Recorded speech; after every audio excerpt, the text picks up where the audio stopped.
आज जो आंदोलन का तीसरा दिन है, जो तीसरा चरण है, जो कि 5 चरण का एक कार्यक्रम निर्धारित है। जो महाबोधि महाविहार का जो मामला है, उसमें जो है कि ब्राह्मणों के द्वारा जो कब्जा करके उस पर जो है वहाँ कब्जा किया जा रहा है, और कब्जा किया नहीं जा रहा, कब्जा तो कर लिया गया है। तो उसके मुक्ति के आंदोलन के लिए चरण आंदोलन जो है का तीसरा दिन चल रहा है। उसमें मैटर ये है कि जो जहाँ तथागत बुद्ध का जो ज्ञान स्थली है बोधगया, वहाँ पर ब्राह्मणों ने जो है कि 1949 के पहले से एक एक्ट बनाया गया था। एक्ट के तहत 4 बौद्धों का है और 4 उसमें कमेटी में 4 बौद्धों को रखा गया और 4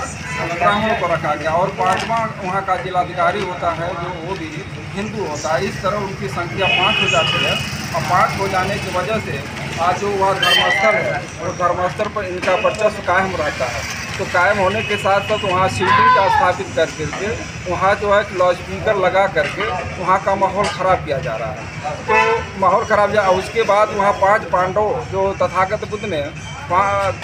जो प्रथम उपदेश दिया था ऋषि पतनग सारनाथ ने, कोंडज अश्वजित वास्म नाम महानाम भद्रिक को, तो उसके नाम पर इन लोगों ने 5 पांडवों का जिक्र करके वहाँ जो है कि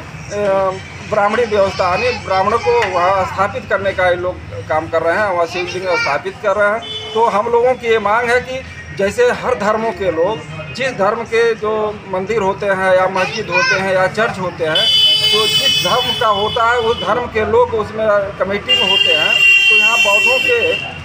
जो मंदिर है, बौद्धों के धर्मस्थल है, तो उसमें ब्राह्मणों का क्या काम? जब मंदिर में हमारा कोई सिख नहीं हो सकता, मुसलमान नहीं हो सकता, बौद्ध नहीं हो सकता,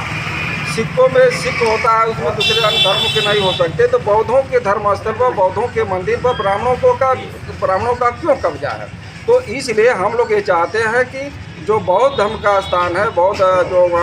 ज्ञान स्थली है, और विश्व के तमाम देशों के लोग जो बुद्ध धर्म को मानने वाले लोग हैं, वहाँ उनकी आस्था से जुड़ा हुआ स्थान है, तो उस स्थान पर लोग आते हैं और करोड़ों करोड़ों का चढ़ावा चढ़ाते हैं, और वो चढ़ावा जो है ब्राह्मणों के घर में जाता है। तो उस चढ़ावा से जहाँ हमारे बच्चों की मुफ्त में शिक्षा, पढ़ाई, दवाई हो सकती है, वो पैसे का इन लोग अनर्गल रूप से जो है कि कब्जा कर रहे हैं। तो हम लोग ये चाहते हैं कि बौद्धों का ये स्थल है तो बौद्धों को सौंपा जाए, नहीं तो अगले चरण में हम लोग 9